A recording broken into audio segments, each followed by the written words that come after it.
Merci beaucoup, Laurence, et merci pour les mots de présentation, et surtout merci pour cette invitation. Et merci également pour le pouvoir de séduction que tu exerces sur moi en tant que juriste, car je ne suis pas juriste de formation, mais philosophe, et je suis extrêmement bien dans ce milieu des juristes, pas seulement des internationalistes, mais aujourd'hui des internationalistes pour la maîtrise des concepts et la maîtrise du langage, en fait. Je tenais à le dire avant de commencer. Je vais vous parler assez rapidement de l'expérience qui est, à mon avis, emblématique de la personnification juridique du fleuve Wanganui, parce que je crois que lors du vote de cette loi par le Parlement néo-zélandais en mars 2017, quand j'ai appris cette chose-là, vous voyez, je l'ai apprise en profane, en fait. Alors, ça ne marche pas. Excusez-moi. Je n'arrive pas à manipuler cette... Ça ne marche pas, donc je vais faire comme ça. Ouais. D'accord. Okay.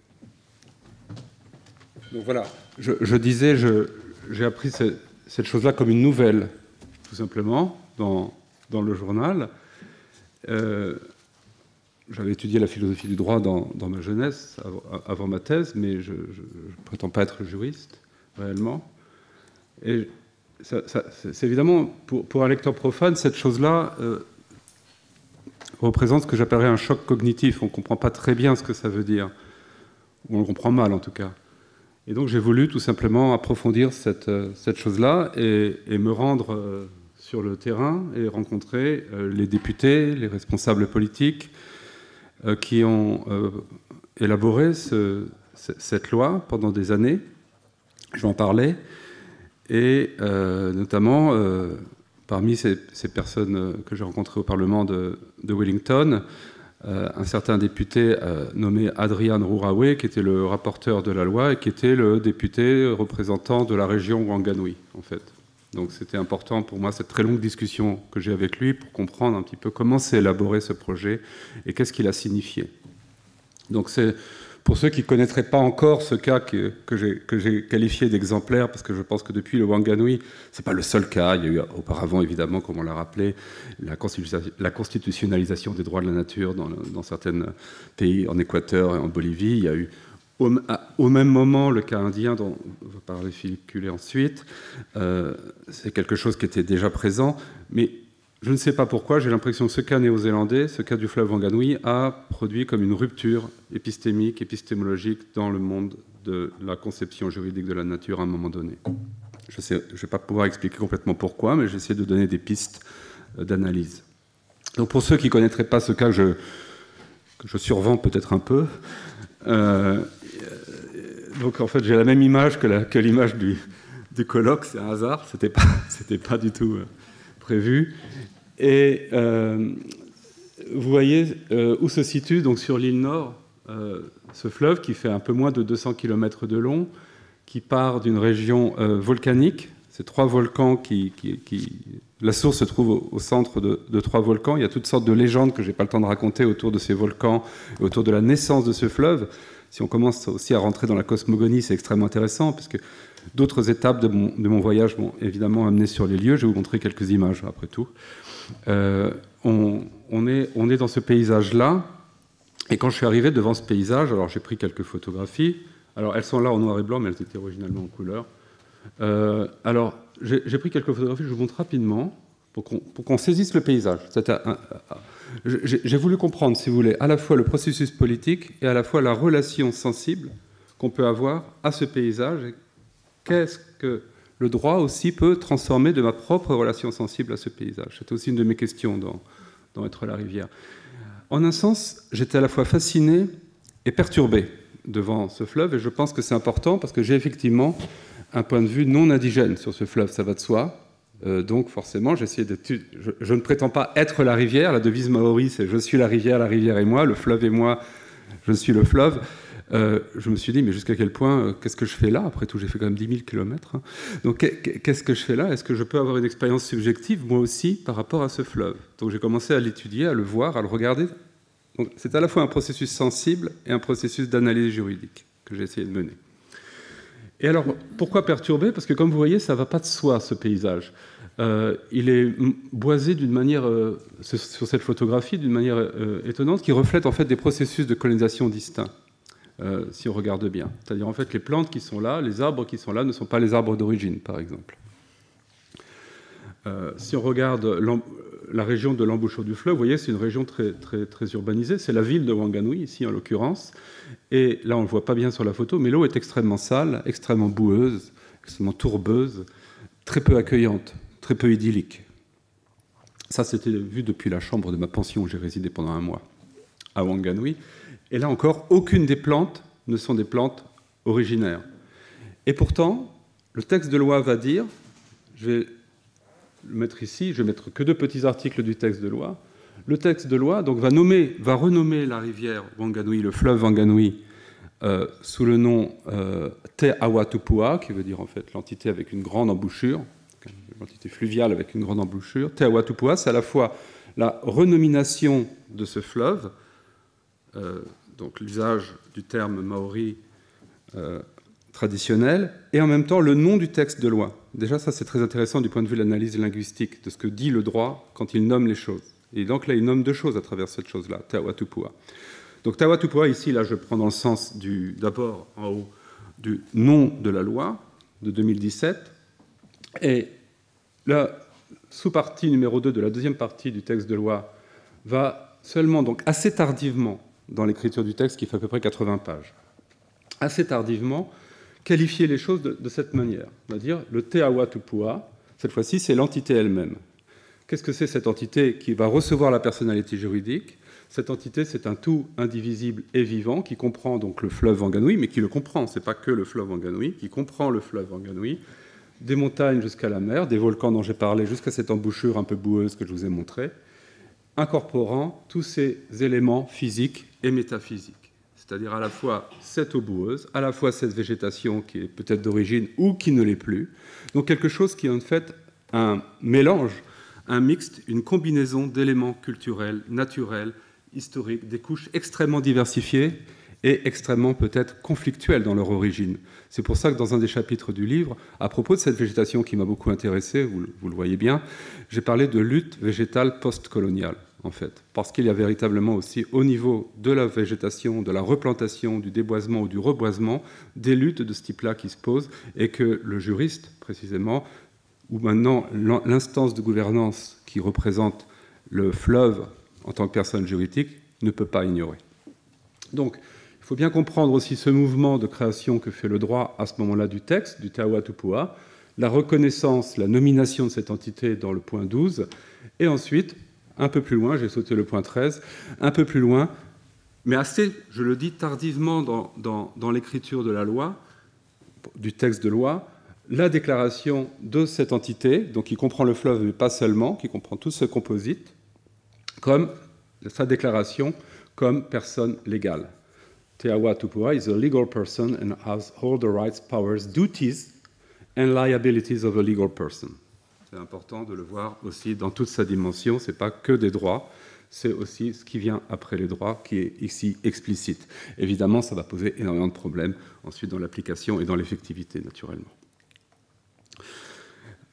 J'aimerais maintenant aller assez vite, mais mettre un deuxième moment dans mon exposé qui est finalement assez allusivement, je n'ai pas le temps de développer, mais quel est le processus qui a amené à cette déclaration juridique qu'on vient de voir? C'est un processus, vous l'aurez compris sans doute, et vous le savez, post-colonial. À savoir, c'est un processus assez intéressant, très intéressant, qui remonte aux années 1840, c'est-à-dire au moment de la colonisation britannique de la Nouvelle-Zélande et de la rédaction du traité de Waitangi, qui va en fait céder la souveraineté sur le territoire néo-zélandais à la couronne britannique, ce qu'on appelle le traité de Waitangi, et qui va être en fait l'origine d'un conflit qui va durer plus de 150 ans, et qui va se résoudre notamment, mais pas seulement, mais qui va se résoudre par ce texte de loi de 2017, Te Awatupua. Donc il faut comprendre que le texte de loi Te Awatupua est le long aboutissement d'un processus, en quelque sorte, de décolonisation de la notion de souveraineté sur le territoire néo-zélandais. c'est très important. Et je le dis très rapidement, il faut évidemment que j'étaye mon propos et que je rentre plus dans le détail philosophiquement.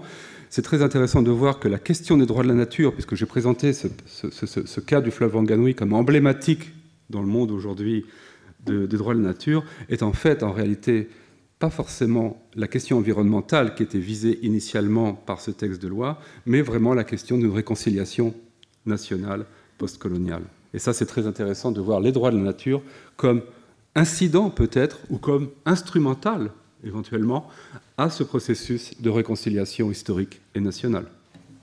Donc là, ce que je vous ai mis ici, c'est une photographie que j'ai prise également à Wellington. C'est une photographie du traité, de l'original, du traité, enfin d'une page du traité de Waitangi de 1840, sur laquelle, en fait, les colons britanniques avaient fait signer à tous les chefs maoris qu'ils avaient réunis à Waitangi un acte qui s'appelle le traité de Waitangi, qui d'ailleurs apparaît en deux langues, en anglais et en te reo maori, mais un te reo maori très particulier. Je n'ai pas le temps d'entrer dans les détails, mais j'ai été regarder ça. Je ne parle pas vraiment en te reo maori, mais un tout petit peu suffisamment pour comprendre certaines choses, certains concepts juridiques. Si vous avez besoin d'un professeur de droit en langue maori, je suis disponible dans vos universités respectives. Donc, te tiriti no Waitangi, vous voyez là, c'est fascinant du point de vue de l'écriture du droit ou de la création juridique, puisqu'en fait, ces chefs des tribus maoris, des iwi maoris, n'écrivaient pas. N'écrivaient pas. Donc là, vous voyez, ils ont signé le traité avec la partie frontale de leur tatouage, qui représente, c'est ce que vous voyez sur l'écran. Et à côté de ça, le colon britannique, vous voyez, c'est toujours la même écriture, il essaie de transcrire le nom de la personne, comme un état civil, j'en sais rien. Donc on a cet acte-là, qui engage en fait une perte de souveraineté, une perte aussi de détention, de propriété des terres, et qui va amener, au bout d'un moment, les tribus maoris vont se rendre compte de ce qu'ils ont fait en mettant leur signature sur ce traité, et va commencer une série de luttes, de revendications. Je passe vite parce que les guerres maoris sont extrêmement intéressantes en elles-mêmes, mais je n'ai pas le temps de les développer, qui va amener à 1975 avec ce qu'on va appeler le tribunal de Waitangi, qui va justement être une espèce de tribunal un peu de réconciliation, de période qui va durer de 1975 aux années 1990, où tous les griefs, les anciens griefs, qui datent de cette époque que vous avez là, vont être rediscutés et vont éventuellement aboutir à un processus législatif de réconciliation et de réparation. Et la loi Te Awatupua de 2017 est issue de ce processus-là. Donc, comme Laurence l'a dit dans son introduction à ce panel, et en lisant les propos de Thomas, mais peut-être que Laurence est d'accord avec les propos de Thomas, ça j'en sais rien, c'est une question d'interprétation, je n'ai pas les éléments, il y a effectivement l'incorporation d'une vision indigène, d'une vision différente au sein du droit que le common law à ce moment-là a rendu possible.